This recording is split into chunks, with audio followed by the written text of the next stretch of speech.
AS7 news ప్రతినిధి షేక్ ఆరిఫ్. మహాత్మాగాంధీ గ్రామీణ ఉపాధి పథకాన్ని యథావిధంగా కొనసాగించాలని కాంగ్రెస్ సీనియర్ నాయకులు కుడ్మత యశ్వంతరావు. సిర్పూర్ యు నిరసన కార్యక్రమం చేపట్టిన కాంగ్రెస్ పార్టీ నాయకులు. Sirpur you news. VBG Ramji చట్టాన్ని రద్దు చేయాలని కాంగ్రెస్ నాయకులు నిరసన చేపట్టారు.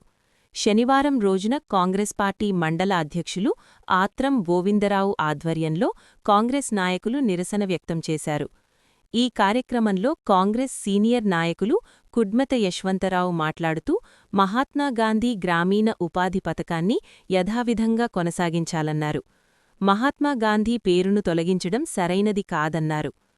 వీబీజీరామ్జీ కొత్త చట్టం వల్ల ఉపాధి హామీ కూలీలు చాలా నష్టపోతారని ఆవేదన వ్యక్తం చేశారు. ప్రజా వ్యతిరేక చట్టాలను తేవడం సిగ్గుచేటు అన్నారు. కాంగ్రెస్ ప్రభుత్వ హయాంలో గతంలో పేద ప్రజలకు 100 రోజులు ఉపాధి కల్పించాలని లక్ష్యంతో ఉపాధి హామీ ప్రవేశపెట్టారన్నారు. కేంద్ర బీజేపీ ప్రభుత్వం తీసుకుని వచ్చి కొత్త పథకం వీబీజీరామ్జీ వెంటనే రద్దు చెయ్యాలని డిమాండ్ చేశారు. ఈ కార్యక్రమంలో కాంగ్రెస్ ఉప అధ్యక్షులు ఆత్రం ద్వాలత్రావు, సీనియర్ నాయకులు సుద్దాల శ్రీనివాస్, ఉప సర్పంచ్ పేందోర్ రామారావు, మైనారిటీ నాయకులు షేక్ ఆరిఫ్, ఆత్రం నాగోరావు, సర్పంచులు మెస్రం భూపతి, టెక్మ అంబారావు, డైరెక్టర్ లచ్చు. తక్షణమే రద్దు చేయాలి. ప్రజలకు ఉపాధి హక్కు, పంచాయతీలకు పాలనా హక్కులు తిరిగి కల్పించాలని ఈరోజు సిర్పూర్యు మండలంలో